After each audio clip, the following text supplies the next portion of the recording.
Sa panahon ni Jesus, wala pa to siya ay social media. Pero dali kayong mikaylap ang iyang dungog o ang mga tao sa lain-laing lugar, lagyong mga lugar, muadto gyud niya tungod sa iyang nabuhat nga nasangyaw og maayo ngadto sa tanang dapit. Nahibaw ba mo nganong nakabuhat si Jesus atong maong mga nindot kaayong mga butang, gahom o mga milagro? Kay bawo mo unsay hinungdan?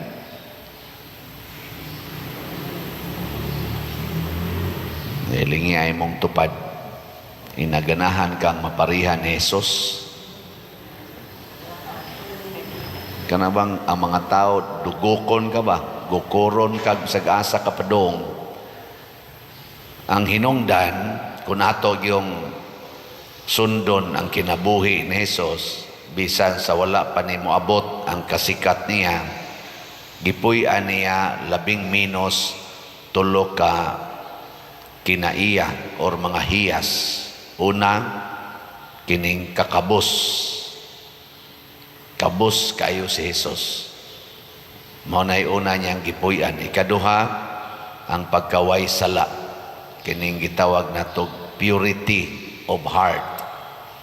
Nga ikatulo, kining iyang gugmas pag-alagad. Service without limit. So kaning tulo, 11 mauni ang nakapahimo niyang very powerful, full of wisdom, o nahimo gid siyang suod kay kasing-kasing sa mga tao. Poverty, purity, og service.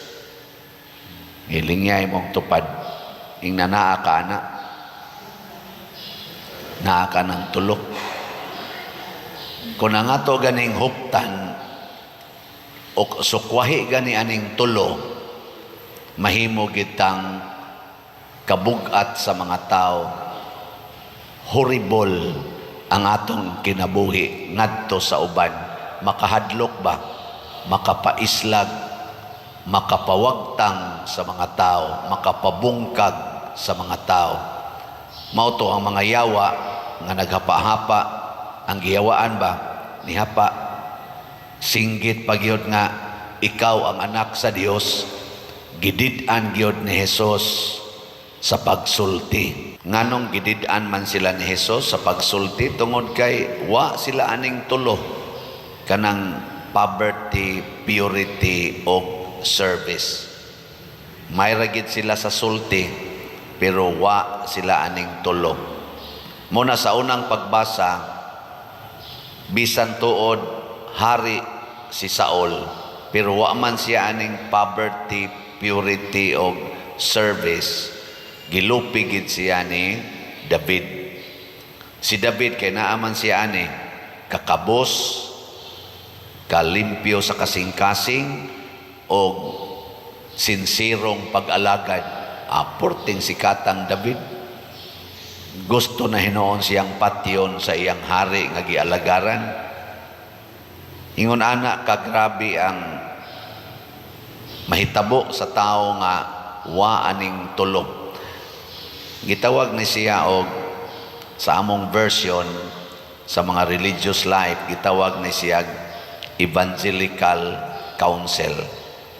Ang kanibang sentro sa ebanghelyo nga gihangyo sa matag magtotoo. Labi na gyud namo nga mikomit sa religious life, pare, madre, mga religious brothers, kinahanglan yung mugakos mo embrace gid mi aning tulo ka evangelical councils: poverty, chastity, obedience. Nay among kuan, among gakson nya kanang mga nag-alagad sa katilingban, mapari man, ma-religious or ma-lay person nga mag-practice aning tulo, musikat gid na sila. Di na kinahanglan silang magsigi pa og usab sa ilang naong, pakulor anang buhok, ngiskis anang kilay, himo-himo anang mga eksibisyon nga murag usahay makaingon tab ngiga, musikat gid na.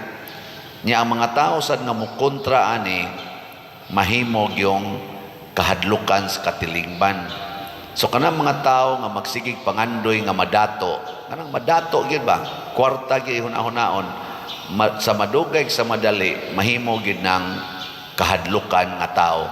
Kana bang murag bugatan ka, mahadlok ka sa iyang presensya. Sige, lingay mong tupad ing na di mahadlok nimo ang imong silingan. Ana, na di mahadlok. Oy, kanang magsigig paningil anang utang, tanawa. Angol man nagkwarta, kanang magsigig paningil sa utang, tanawa, di ba? Ang iyang paninglan, mutago na, mutago. Dide mo, kamo mga nakautang, dide mo mahadlok anang tigpaningil utang, kanang magsakay motor, magsakay na mga sakyanan, dide mo mahadlok.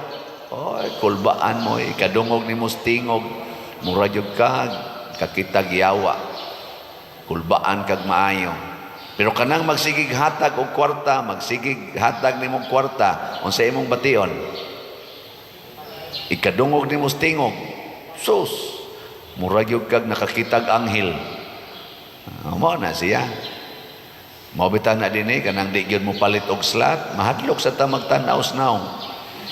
Pero kana sa magsigig palit kada nato kita moingon nita kani mo palit na sad ni hasta lipaya kulba gud atong dughan.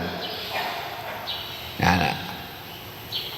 Niya kana mga tao nga naay purity.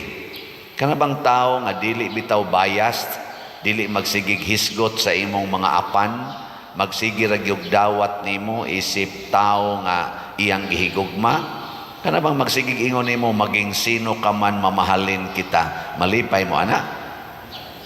Sos nindota lagi paminawon, murag mo makakita ka ng tawhana, makaingon jud ka, you are my hero, you are my angel.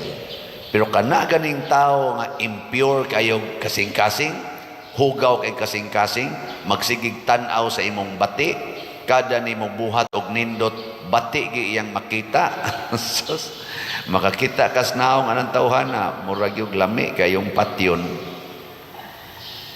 Nga di ay, pranang anas opisina, or asa mo magtrabaho ba, kanang imong head, pranang pari good, ako? Ako ra ba'y maunay kaiguan eh. Ambot, unsay batios mga liktor, inigsoon nako dire, or inig mga sakristan, unsa kay bation, inigsoon nako. Unsaman, malipay mo, dili. Na istorya. Nasa ni sana sa kay isulti ani muna. Pero naning kamot biya ko anak nga saon ka nako pagsulti nga mahimog yung purity ba. Amo na moingon ra gyud ko sa akong kasing-kasing moingon ra gyud ko. Ginoo wa man ko maglagot ani nila. Maningkamot ko pagtudlo sa sigon sa akong makaya. Nya kon masuko gid sila nako, mahadlok gid sila nako, ako ra gid nang dawaton. Ana. Pero kung si Jesus gikasukan ba yatos mga Parisiyo, nig-abot ni Jesus basta naa ang mga Parisiyo, ang ilang gingunahuna unsaon ta gid pagpatay ning tawhana, unsaon ta gid pagpatay. Mo gid na sila unahuna kadto mga high priest, mga Sanhedrin, ang ilang unahuna pagpatay gid ni Jesus.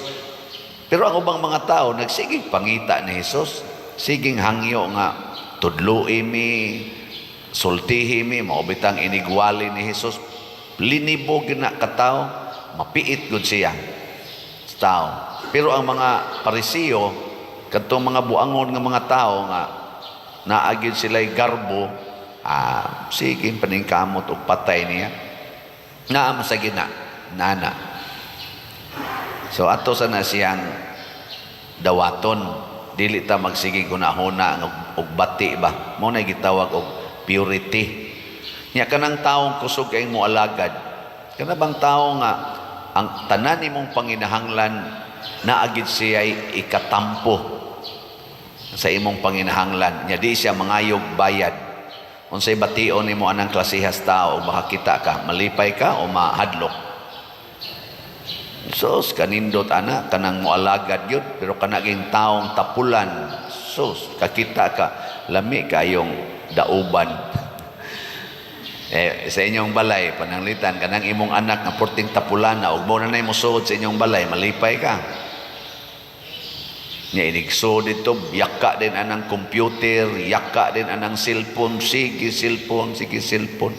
Nya inigsuka din mo, mag-una pag yung kaon, di ba mga kaon yung maayo. Guruyon pang plato, ngadto sa atubangas TV, adto mo kaon. Di ra ba manghugas? Yung manghugas, bilin-bilin ra, bisag asa ra. Ang sa imong bation kita ka ng klasihas anak nimo, makaingon kay, maing ibalik sa kong tiyaning animal, right? Maing dili pakatawhon. Pero kita kay kas imong anak nga buutan kayo, kusog kay manglimpyo, kitag bulingon, labhan dayon, kitag mga hugaw, silhigan dayon, inigabot anang anaka, murag yung kag maibtas tunok, no? Ako'y anak ha, pero kamo ra may nay anak. Saan? Lipay mo na. Sus, lipaya. Bisag ako din ako mag-iamahan din sa parokya. Niya man sa mga staff din nga igo-igo ra sa gyud ang kuan ba. Moabot ganina sila, maingon ra dayon ko sa kong unahona. Wala gyapon ni ayo. Pero moabot ganito mga kugihan kay tanan, relax dayon ko. Ay salamat nanagyod. Din ako magmonitor, din ako magsigig check og unsa ni din kay kahibaw man ko nga makuan man day na, pero kana ganing wa na ang mga manginana ba, ang mahibilin kanina lang yung mga gukuronon kayo, kanang kusog ay mo lipat-lipat. Maproblema sa tayo, bugat sa datong dughan. Pero, inoon, wa naman na kayo ron, pulos naman ni kugihan atong staff din Mga buota naman kayo sila, pwede naman sila mga matay. Mauna, ang ato din kinabuhi, mahimog yung attractive o mahimo sad na powerful basta mo practice ta aning tulo. Dili ni para lang namong mga pari o religious, para gini natong tanang magtotoo. Kining gugmas kakabos, gugmas kaputli, o gugmas pagpangalagad nga dili mangayog bayad. Suwayin ninyo diha sa inyong panimalay o sa inyong opisina o bisag asa mo magtrabaho. Puy ining tulo, di ba mura kag magnet, mura kag bato balani. Muna si Santo Niño nahimog yung bato balani. Kay kaning tulo naaman is bata. Kaning tulo ba naan is bata? Kakabos. Wa man giangkon ang bata nga iya. Kaputli. Di man nabayas ang bata. Unya, ang bata, kusog kayong mualagad. Unsaon man pag-alagad sa bata, kana bitang musunod gyud siya, bisag unsay isultis ginikanan. Musunod ra gyud ng bata. Nang batang gamoy ba? Sunod ra gyud na. Adto na ta. Sunod ay ng bata. Pero kani mga dagko, adto na ta. Una lang. Ana man na. Manimba na ta. Kamo lang. Ana. May kayong patio. Simba. Pero kaning bata, adto na ta, ago ko dayon na, makadagma-dagma ko na usahay, bata. No, nang daaning tulo, mo nang attractive kay nang bata, cute kay nang bata. Mo na ingos Kristo, kinahanglan mahimo gyud mong samas bata, aron mahimo sad mong makasud sa langit. Sige, katapos ang lingi sa imong tupad, ing natan-aw nimo nako, cute pa ko. Ay, ing nako no. Kanang wa mulingi mga acute na no, dili na cute. Oy, bisag dako na ta cute gyapon Pran Kristo ba? Attractive gyapon siya kay iya man gimintin ang kinabuhi sa usa ka bata sa iyang adult version. Kaning child version sa poverty, purity ug service na automatic na nila. Pero sa adult version, unsa naman? Dili na automatic, deliberate ang atong pagka-attractive, ang atong child nga version, deliberate sa to pa, with intention, with decision. So mo desisyon na taron, higugmao nako ang kakabos, ang kaputli, o ang pagpangalagad para sa Ginoo o sa isig katao. Nindog ta.